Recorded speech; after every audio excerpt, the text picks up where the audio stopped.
Hello. Tag-ulan na kasi. Gusto ko lang malaman if meron ka na bang enough na sad songs para sa playlist mo? Anong klaseng intro yan? Kasi kung wala pa, I'm happy to recommend. Hi, ako nga pala si RC Cola. Hindi Coke. Hindi rin Pepsi. Parang tanga. So, natanong ko nga if meron ka na bang enough na sad songs. Nag-open lang ako ng camera today para mag-suggest ng malungkot na mga bagay. Well, hindi to recent kasi hindi ko alam kung kailan ko to naumpisang pakinggan. Pero meron akong alam na kanta by Conan Gray. Para sa gusto mag-suggest ng sad na song, kanina pa ako tawa ng tawa na parang tanga. Title niya is Connell. So, galing to sa Wishbone album. Pakita ko yung album art. Just in case, nakikita-kita nyo na to. Super vulnerable ng album na to. So, if mahilig kayo sa mga ganun, na parang super personal project ng specific artists, I think magustuhan niyo tong magustuhan niyo tong release na to from him. Okay? So, gusto ba nating makapiright tayo? Or wag na lang. So, itong song na to, just wanna drop some lore. Drop some lore.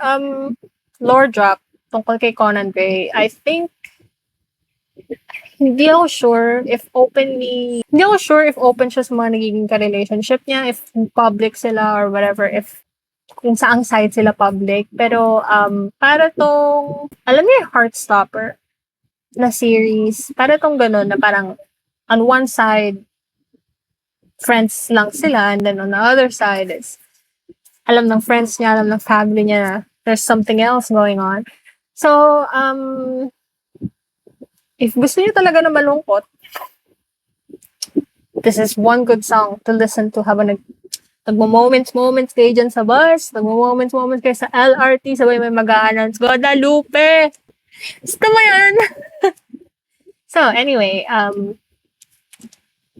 just to give you an idea, if hindi nyo pa narinig to, you should. Magsa-start to with some sad guitar.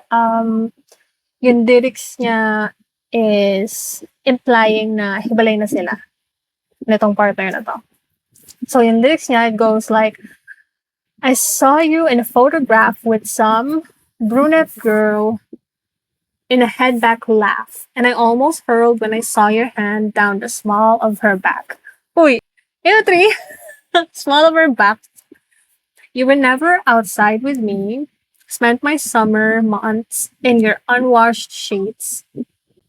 Dugyot. And I know it's dumb that I'd ever think that I'd meet your mom and dad. So, implying na closeted type of relationship to. So, hindi ko alam. Pero, I know, may pagka-parasocial tayo. So, kunwari alam natin eh. So, banda sa chorus niya, skipping your stones at my window in the dark, kissing your ghost was my own damn fault. But deep in my bones, I know pain is what I earned. And you remind me of how good it feels to hurt. Yeah, you remind me of how little I deserve.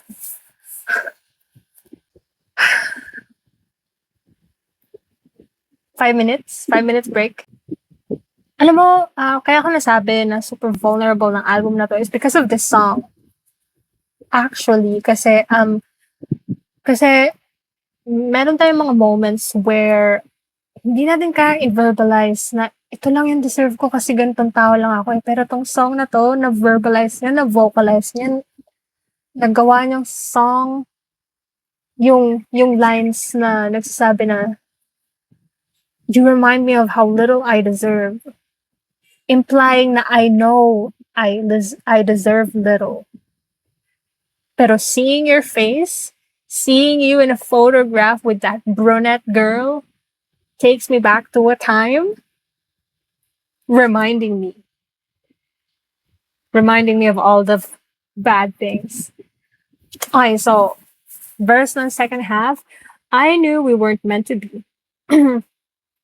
I'm from Texas skies, you're from London streets. And I'm not your type, but you're trying things, so that's everything I need. So, um, I think dito papasok yung you deserve what you tolerate. Kasi if aware ka na nagta-try lang siya,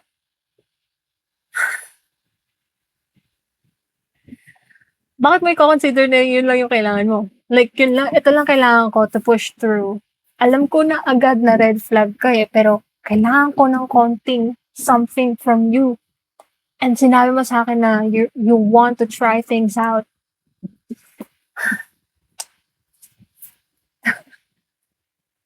So, bigyan ka ng hope dahil doon. Bobo! To break apart my own heart again, validate the worst thoughts inside my head that I'm not worth and I'm better dead. Who's the victim in the end? So, second part nitong song goes into the deep-seated mental unwellness ng mga tao na nasa closeted relationship kasi if nasa closeted relationship ka, iisipin mo palagi na I'm not worth anything, na ito lang kaya ibigay ng tao sa akin and nandito lang ako magsisettle. And so papasok sa isip mo na I'm not worth, I'm better off dead.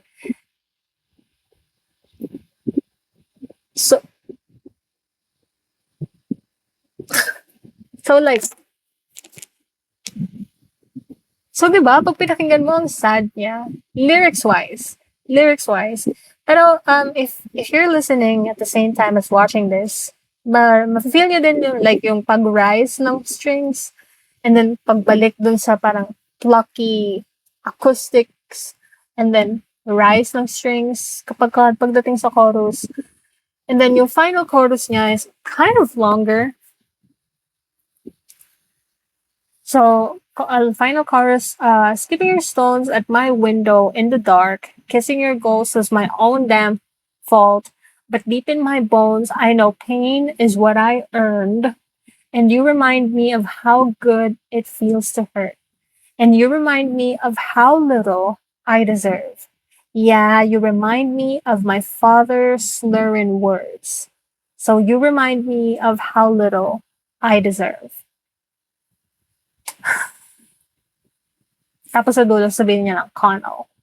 Repeatedly. Parang panaghoy. Tinatawag mo ng tinatawag yung tao na hindi naman nababalik para iparamdam sa'yo kung ano yung deserve mo. Pero yung last 4 lines, bago niya tawagin si Connell, is parang gusto mong sabihin sa tao na, naka-move on na ako eh. Pero nung nakita kita, pinaalala mo lahat. Pinaalala mo na deserve ko masaktan. Pinaalala mo na ito lang yung deserve ko. Pinaalala mo yung parents ko, parental issues ko, tapos pinapaalala mo na hanggang dito lang ako dapat.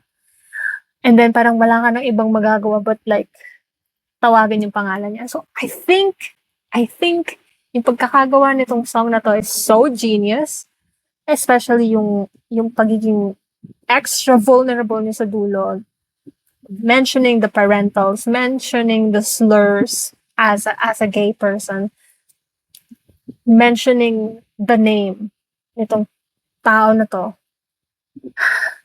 This is so genius. Nikki who? Sa tagulan na to, I think hindi tayo makikinig kay Mother Nikki. I think this song will be on repeat for me as a person na nasa happy relationship. Pero na-stress ako. Ayun lang. If kailangan niyo pa ng recommendation para mas maging malungkot kayo ngayong tag-ulan, bisita lang kayo ulit dito. Feel free na manood, mag-comment, mag-suggest. If naghahanap kayo ng sad bops, pwede rin. I'll find one for you. Pero stay tuned and happy listening. Sad listening. Again, this is RC Cola, hindi Coke, at hindi rin Pepsi. Bye.